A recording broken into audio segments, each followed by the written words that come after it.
100.5. Bien, señores, está con nosotros. No me el programa que hacemos afuera. Está con nosotros el doctor Servio Tulio Castaño Guzmán, vicepresidente ejecutivo de FINUS. Perdí, por cierto. Y vamos a hablar de. Perdiste conmigo. Tú. Vamos a hablar con el vicepresidente ejecutivo de FINUS de muchos temas. Yo no sé si va o no va, importantes. sino todo lo contrario. Bueno, Así es. sí. Ahora mismo tenemos protestas, huelgas, etcétera, por el no al lugar o dos no al lugar. No al lugar el que fue beneficiado Félix Bautista en Santo Domingo, no al lugar en San Francisco de Macorís, que es beneficiado Félix Rodríguez. Algunas similitudes entre los dos expedientes, en ambos casos un ministerio público que presenta expediente contra unos presuntos corruptos. Así es. Que resulta que han dilapidado la totalidad de los presupuestos que han manejado. La totalidad, sí. No, el síndico de 400 millones. Él manejó 400 millones y él tiene un expediente por 400 millones. Entonces, en el caso de Félix Bautista, tiene un problema laboral porque ni siquiera le pagó entonces a quien bueno, pero que eso es la cosa que no están entendiendo los ministerios eso públicos. Dice el sustento del expediente. Al sustentar algunos expedientes. En el caso de Félix Bautista, bueno, el expediente incluía entre los bienes de Félix Bautista los fondos de la OISOE. Eran parte de los bienes de lo que está computado como parte de los bienes de él. 25.000 millones. Uno ve unos expedientes estructurados para causar una gran sensación de indignación en la opinión pública. Un impacto político. Pero escasamente sustentable a la hora de presentar una acusación. Es decir, ¿cuánto fue lo que este señor defalcó? ¿Cuál es el monto del defalco? Este hombre hizo un defalco de cuánto fue.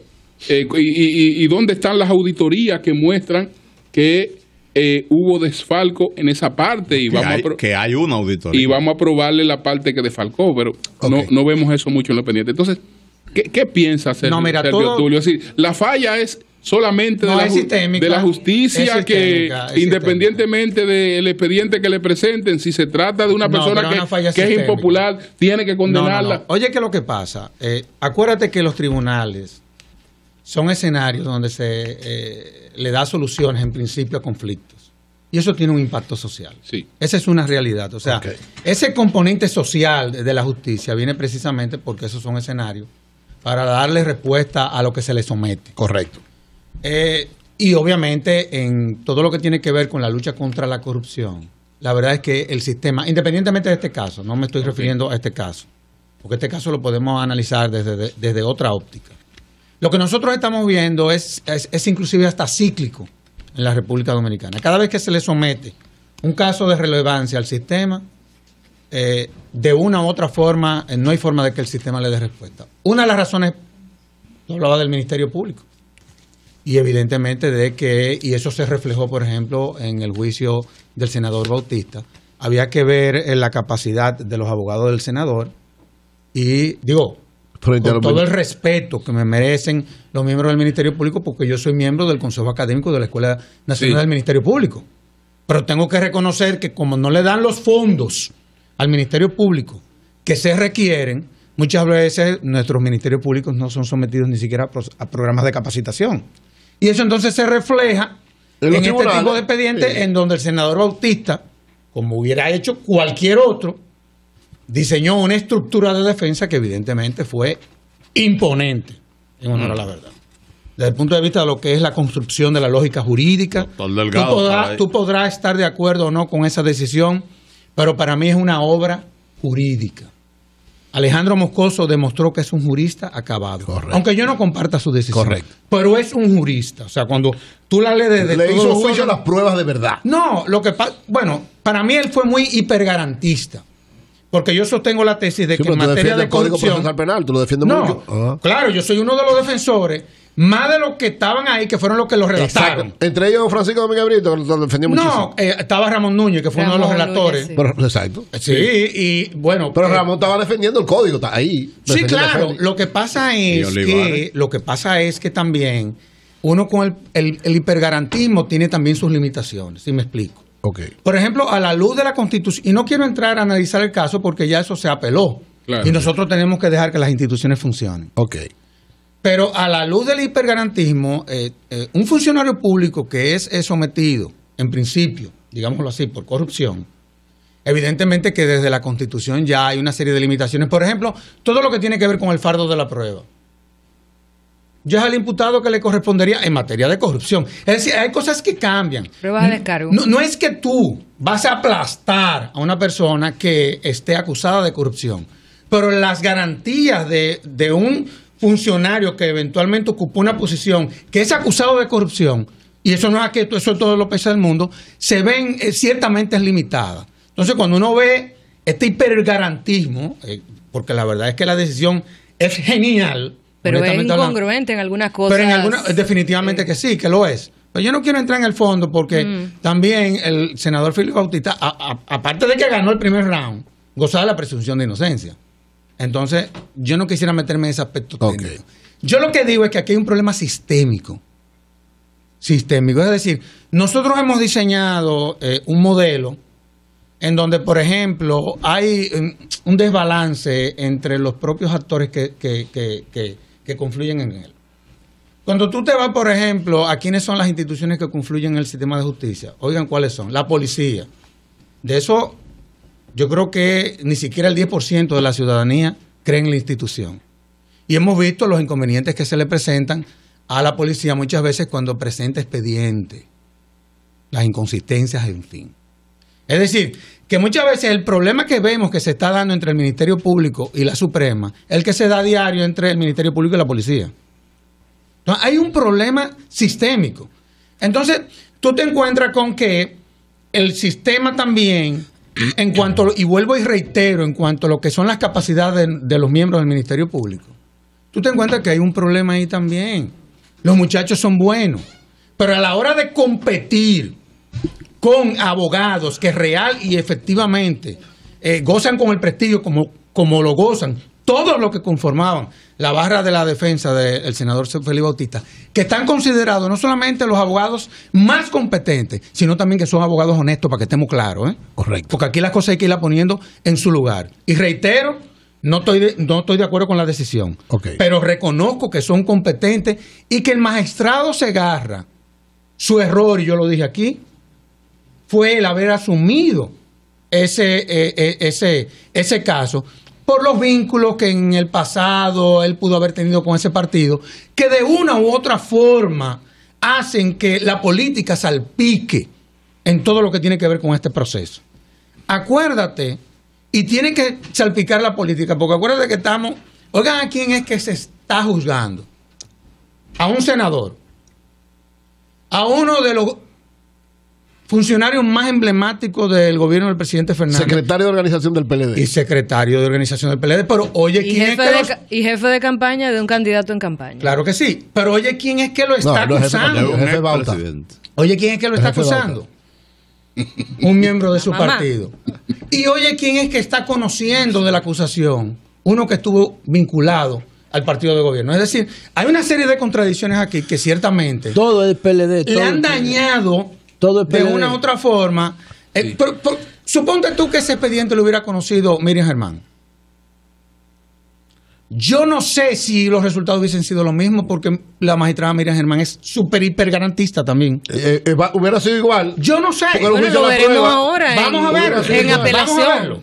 Pero lo que te quiero decir ahora va a estar ella. Ella no es. Claro. Ella va a estar. Yo lo que he dicho es que no había necesidad de someter a uno de los jóvenes más talentosos que tiene este país, desde el punto de vista jurídico, porque lo es el magistrado. Y serio, muy serio. Claro que lo es, lo que pasa es que cada quien tiene su forma de ver la vida. Doctor. Y el derecho, espérate, el derecho, y tú lo sabes mejor que yo, Yolanda, cuando a ti te toca interpretar, fundamentar, sobre todo, por ejemplo, un no al lugar, ¿tú sabes cuántas teorías se han construido alrededor del no al lugar?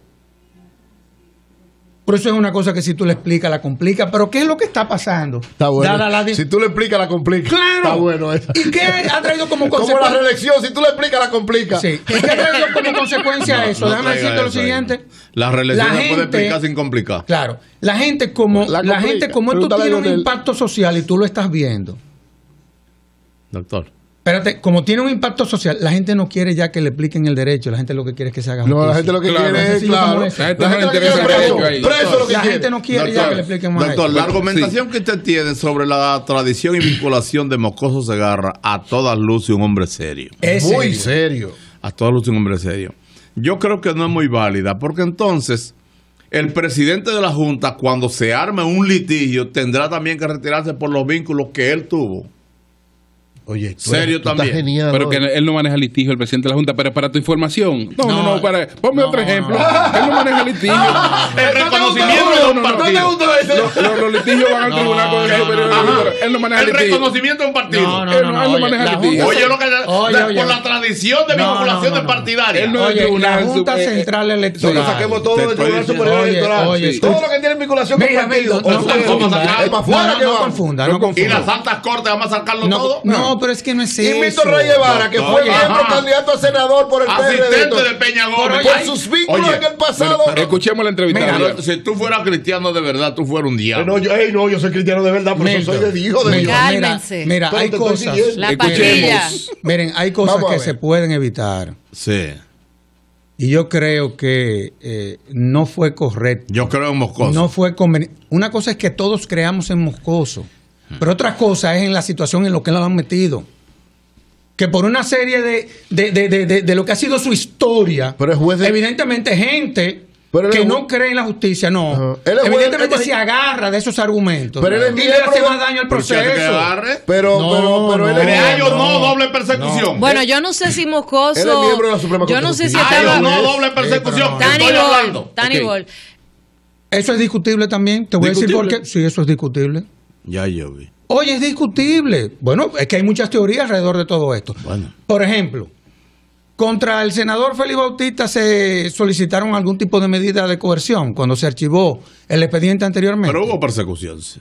Pero se persiguió con un expediente y usted como jurista lo sabe. Ha sido uno de los procesos que, dada su complejidad, probablemente sea el proceso que más rápido quien lo estaba conociendo lo archivó, cosa que uno no entiende. Porque cuando tú ves el caso, evidentemente es que se trata de un caso complejo, porque entre los errores que cometió el Ministerio Público, yo fui Ministerio Público, oye, que hay un conjunto de acusaciones, cuando debió de haber sido más específico, en cosas más puntuales. O sea, no agarrar una serie de elementos y construir... Pero eso fue el Ministerio Público. Claro. Y además pero ese es un error de lo que te estoy diciendo. Pero ¿dónde investigó el Ministerio Público ahora para dar la prueba? No, acuérdate. No investigó nada. Acuérdate. Todo fue de oído. No. Acuérdate. Y de intención política. Yo no estoy defendiendo ni condenando a nadie. Yo tampoco. Okay. Pero estamos acuérdate. Hablando de justicia. Sí, claro. Pero acuérdate que lo que se somete, entre otras cosas, por la tipificación del delito de lavado. Hay una estructura que se utiliza en todo lo que son la instrumentación de los casos por parte del Ministerio Público, que se llama el circuito. Eso fue lo que él trató de probar. Una de las cosas que se le está... Y le fallaron los fusibles. Bueno, en el circuito. Vamos a ver. Sergio Tulio, espérate, Sergio Tulio. Se le cayó yo por no eso. quiero entrar en la parte técnica, porque esa parte no. Por eso yo no quiero. Yo no tengo ningún inconveniente con entrar en esa parte, porque ese tipo de cosas yo me las sé muy bien. Aparte de que yo he oído a mucha gente, no que no leyeron la sentencia, yo me la he leído 3 veces. Un expediente de oído. Y ese tipo de Semana Santa es maravilloso no para ese tipo de cosas. No, es que no leyó la sentencia. ¿Cómo que uno no leyó la sentencia?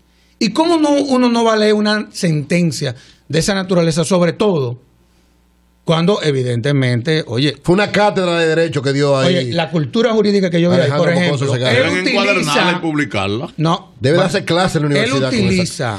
Oye, yo no estoy de acuerdo con la lógica, pero tengo que reconocer... Exacto. Oye, tengo que reconocer... Correcto. Que el tipo sabe derecho. A mí me preocupan los efectos. A mí me preocupan los efectos, por ejemplo, si se acepta. No, pero es que Alejandro Moscoso lo es también. Muy serio, Alejandro Para que estemos claros. Es de los jueces más serios que hay en este Ahora, país. yo no estoy de acuerdo con ahora, no porque sea de Barahona. Entrevistado, usted quieto. Vamos. A mí me preocupa me preocupan los efectos jurídicos que puede tener sobre otros casos. Si la Suprema ratifica, por ejemplo, la obtención de las listas y de las informaciones bancarias fuera de la competencia de un juez cuando se obtienen a través de la superintendencia, porque ustedes van a ver que muchos queridos colegas van a estar solicitando que le devuelvan sus bienes a Sobeida, a fulanito, a menganita, al otro. Porque claro, eso se ha aceptado y se han hecho incautaciones y se han levantado expedientes sobre ese tipo de informaciones. Entonces, todo lo que se ha hecho bajo ese efecto lo van a revisar. Miren, hay tres cosas. El abogado o abogada que esté pendiente. Hay tres cosas que yo quiero plantear. Aunque hay una cuestión ahí lógica, porque el problema aquí, en los dos sitios de donde provenía el lavado de activos, lo de que Figueroa Agosto estaba en operación de narcotráfico, claro que narcotráfico era una cuestión clara. Es decir, no había duda de que... No, que no estamos hablando de lavado, estamos hablando de obtención de información. Si la incautación se hace en base a eso, en este caso es había, atacable. En este caso había un lavado de activos. Yo me siento que yo soy parte del equipo. Pero se supone que ese lavado de activos... No, ya yo te voy a comenzar a hacer preguntas. Que ese lavado de activos provenía del desfalco. Entonces había que probar el desfalco para irse al lavado de activos. No, es que tú y yo estamos hablando de dos cosas totalmente diferentes. Yo no estoy evaluando eso. Yo ni siquiera me he referido al circuito.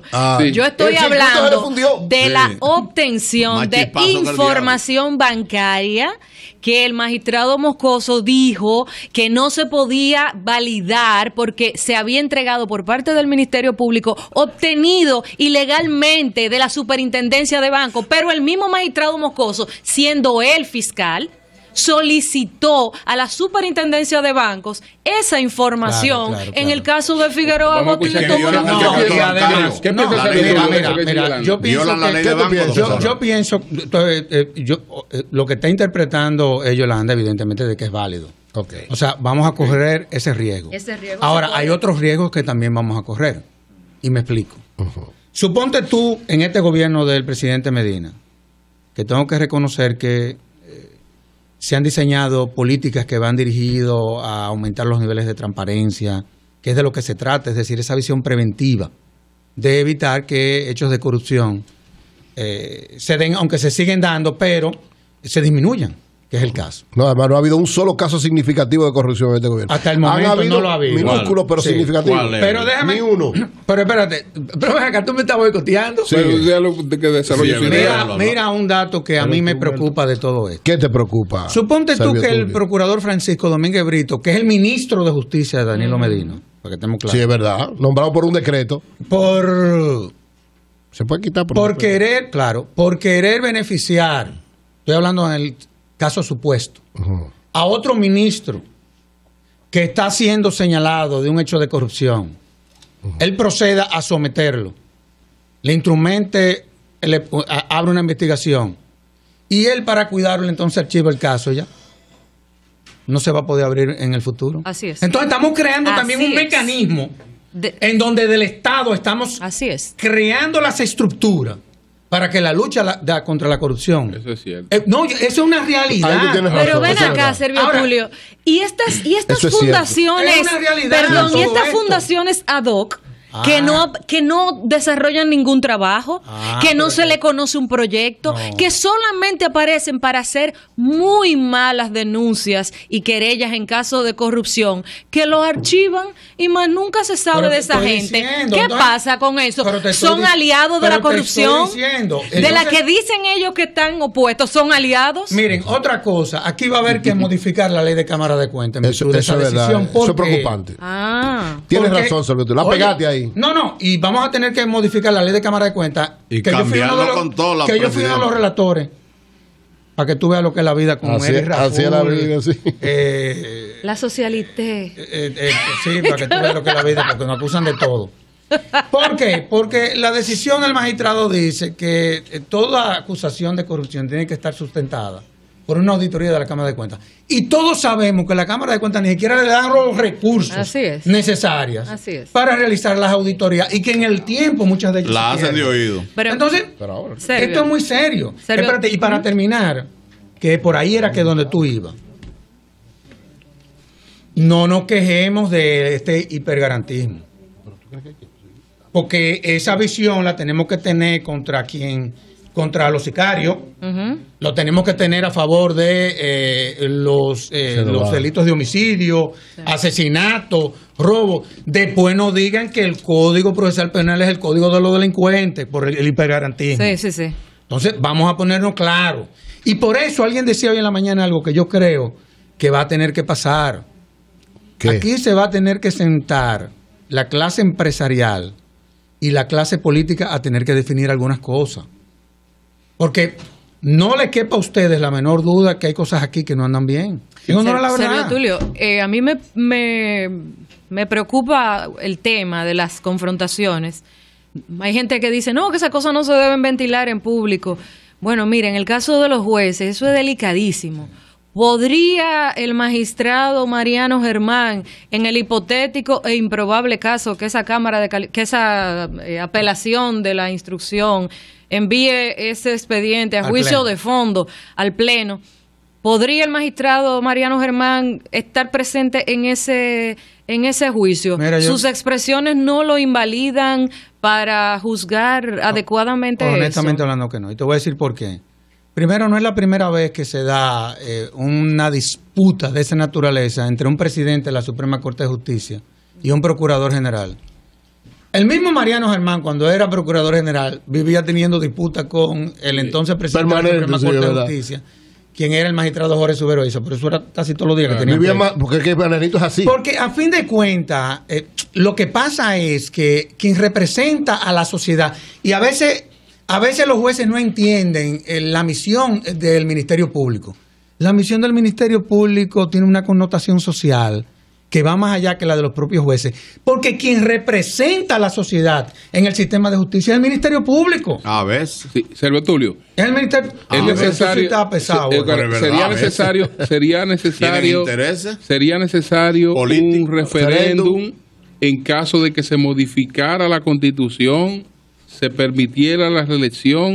¿Es necesario un referéndum? No es necesario. Dice Radamés Jiménez, deberíamos llamarlo, que no hay forma de que se modifique la Constitución para un asunto de derecho sin referéndum. Eso es una interpretación. Eso es lo que dice la Constitución, pero no hay el derecho, a reelegirse. Entonces tiene que ir al Constitucional entonces. Claro que no. Definir la forma. Vamos a no, que no equivocaron. Invitado y ahorita nosotros. Miren, yo voy a decirle a ustedes una cosa. Yo quiero ser parte de este programa. Venga todos los jueves. Oye, ven para acá. ¿Su opinión sobre eso cuál es?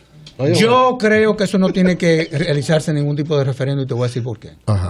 Porque se quiere poner a la reelección como de un derecho fundamental. El derecho de elegir. Esa es una regla de la democracia.